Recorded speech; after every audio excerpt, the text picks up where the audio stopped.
Praise the Lord, hallelujah. Zion வேதாகம ஆய்விற்கு அன்போடு கூட இயேசு கிறிஸ்துவின் நாமத்தில் உங்களை வரவேற்கிறேன். இன்றைய தினத்திலும் சங்கீதங்களின் புஸ்தகம் 78ஆம் சங்கீதம் முதல் 81ஆம் சங்கீதங்களில் உள்ள வசனங்களை தியானிக்க சர்வவல்லமையுள்ள தேவன் நமக்கு கிருபை பாராட்டுவாராக. 78வது சங்கீதத்தில், என் ஜனங்களே, என் உபதேசத்தை கேளுங்கள், என் வாயின் வசனங்களுக்கு உங்கள் செவிகளை சாயுங்கள், என் வாயை உவமைகளால் திறப்பேன், பூர்வ காலத்து மறைபொருட்களை வெளிப்படுத்துவேன் என்று சொல்லி அங்கே ஆசாப் தேவனுடைய சங்கீதத்தை ஆரம்பிக்கிறார். இதோ இஸ்ரவேல் ஜனங்களுடைய வரலாறு முழுவதும் அத்தனை அதிகமான பாழாக்குகிற தேவனுடைய நியாய தீர்ப்புகள் அவர்கள் மேல் வந்தது என்பதை இஸ்ரவேலுக்கு நினைப்பூட்டி இந்த சங்கீதம் எழுதப்படுகிறது. அவர்களுடைய முற்பிதாக்களுடைய ஆவிக்குரிய தோல்விகளிலிருந்து கற்றுக்கொள்ளவும், அப்படிப்பட்ட அவிசுவாசத்தையும் உண்மையையும் கற்றுக்கொள்ளவும், அவருடைய உண்மையற்ற தன்மையை அறிந்து கொள்ளவும் போராட வேண்டும் என்று சொல்லி இந்த சங்கீதம் கற்றுத்தருகிறது. இன்றைக்கும் இருக்கிற தேவனுடைய பிள்ளைகள் இந்த சங்கீதத்தை மிகவும் கூர்ந்து கவனிக்க வேண்டும். அந்த சத்தியங்களை ஆராய்ந்து அறிந்து கொள்ள வேண்டும். கர்த்தருடைய சபைகளிலும் தேவனுடைய ராஜ்யத்துக்கு ஏதுவான காரியங்களை நாம் பின்பற்றும்படி, சத்தியத்துக்கு ஏதுவான காரியங்களை நாம் கைக்கொள்ளும்படி நாம் அழைக்கப்பட்டிருக்கிறோம். கர்த்தருடைய பரிசுத்தத்துக்கு மகிமை உண்டாவது. அவர் யாக்கோபிலே சாட்சி ஏற்படுத்தி இஸ்ரவேலிலே வேதத்தை ஸ்தாபித்து அவைகளை தங்கள் பிள்ளைகளுக்கு அறிவிக்கும்படி தம்முடைய பிதாக்களுக்கு கட்டளையிட்டார். ஆனால் அவர்கள் நாட்கள் செல்ல செல்ல தேவனுடைய வேதத்தை மறந்து போனார்கள். ஆண்டவரோ அவர்களோடு இருந்து எகிப்து தேசத்திலே சோபான் வெளியிலே அதிசயமான காரியங்களை செய்தார். அவர் நாம் அதிசயம், ஆனாலும் அவருடைய அதிசயமான இந்த கிரியைகளை அவர் மறந்து போனார்கள் என்று 11ஆம் வசனம் தெரிவிக்கிறது. கர்த்தருடைய பரிசுத்தத்துக்கு மகிமை உண்டாவதாக. ஆனால் இங்கே அவருடைய இருதயம் நிலைவரப்படவில்லை என்று சொல்லி 37வது வசனம் தெரிவிக்கிறது. கர்த்தர் இருதயத்தை நோக்கி மனுஷன் முகத்தை பார்ப்பான், கர்த்தரோ இருதயத்தை நோக்கி பார்க்கிறவர், இதயத்தை உள்ளந்திரங்களை சோதித்தருகிறவர். கர்த்தர். ஆனால் அவருடைய இருதயம் அவரிடத்தில் நிலைப்படவில்லை. அவருடைய உடன்படிக்கையில் அவர்கள் உண்மையாக இருக்கவில்லை. அதற்காகத்தான் அவர்கள் பலவிதமான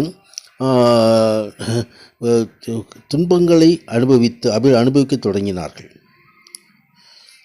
அங்கே ஆண்டவராய் தேவன் அவர்களோடு இருந்து அநேக அற்புதங்களை செய்தாலும் அவர்கள் தேவனுக்கு உண்மையாக இருக்கவில்லை என்று சொல்லி வேதவசனம் சொல்கிறார். ஆனால் கர்த்தரோ இரக்கமுள்ளவராய் அதை மன்னித்தார் என்று சொல்லி 38வது வசனம் தெரிவிக்கிறது. கர்த்தர் அவர் தாமே யூதா கோத்திரத்தை தமக்கு பிரியமான சியோன் பர்வதமாக தெரிந்து கொண்டார். தம்முடைய பரிசுத்த ஸ்தலத்தை மலைகளைப் போலவும் என்றைக்கும் நிற்கும்படி அதை அஸ்திபாரமான பூமியைப் போலவும் கட்டினார் என்று சொல்லி தம்முடைய தாசனாய் தாவீதை தெரிந்து கொண்டு ஆட்டுத் தொழுவத்திலிருந்து அவனை எடுத்தார் என்று சொல்லி வேதவசனம் சொல்கிறது.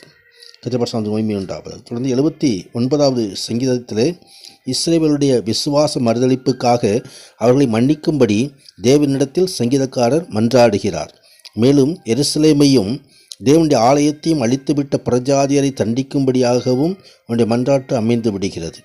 அஞ்ஞான தேசத்தினர் தேவனுடைய கோபத்தின் கருவிகளாக எழுந்திருக்கிறார்கள் என்பதை அந்த சங்கீதக்காரர் ஒத்துக்கொண்டு அந்த இஸ்ரவேலுக்கு எதிராக நடைபெறுதான காரியங்களிலிருந்து கர்த்தர் மீட்டுக்கொள்ளும்படி இதோ தனது விண்ணப்பத்தை தேவ சமூகத்தில் வைக்கிற காரியத்தை குறித்து பார்க்கிறோம்.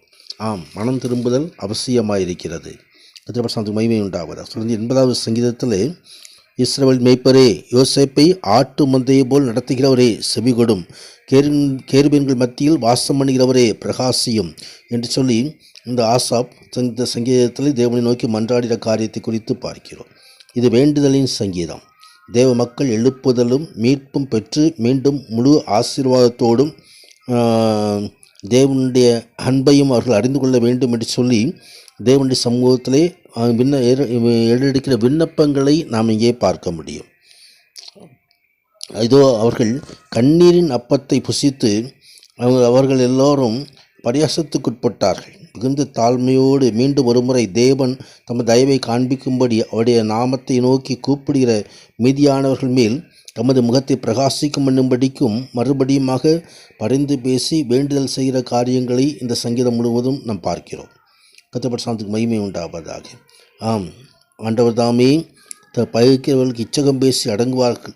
கர்த்தரை பகைக்கிறவர்கள் இச்சகம் பேசி அடங்குவார்கள். அவருடைய காலம் என்னென்றைக்கு இருக்கும். நிச்சயமான கோதுமையினால் தேவன் தாமே போஷிக்கிற தேவன், கன்மலையினால் திருப்தியாக்குகிற கர்த்தர், அவர் நம்மையும் நடத்துகிற தேவனாக இருக்கிறார். அவன் ஜனமே கேள், உன்னை சாட்சியிட்டு சொல்லுவேன், இஸ்ரவேலே எனக்கு செவி கொடுத்தால் நலமாயிருக்கும் என்று சொல்லி ஆண்டுடைய வார்த்தைக்கு செவி கொடுக்கும்படியாக அவர் அழைக்கிற அழைப்பின் சத்தம் இந்த சங்கீதத்திலே துணிக்கிறது.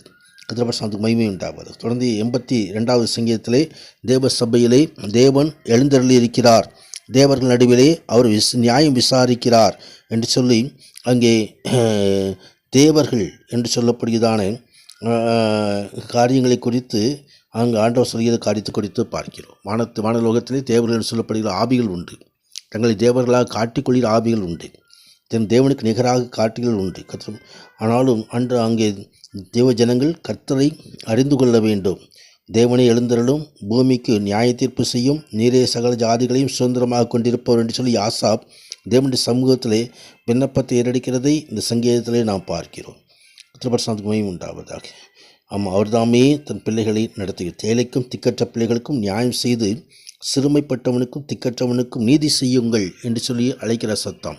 கர்த்தருக்கு மகிமை உண்டாவதாக. ஆம், கடைசி நாளிலே நியாய தீர்ப்பு நாளிலே ஆண்டவர் இதை கேள்வியாக்கி கொண்டு வருவார். பசியுள்ளவனுக்கு பசி ஆற்றவும், தாகத்தோடு இருக்க தாகத்திற்கு வஸ்திரம் இல்லாமல் வஸ்திரம் கொடுக்கவும் தேவன் தாமே நம்மை நடத்துவாராக. பரிசுத்த மகிமை உண்டாவதாக. ஆமென், ஆமென்.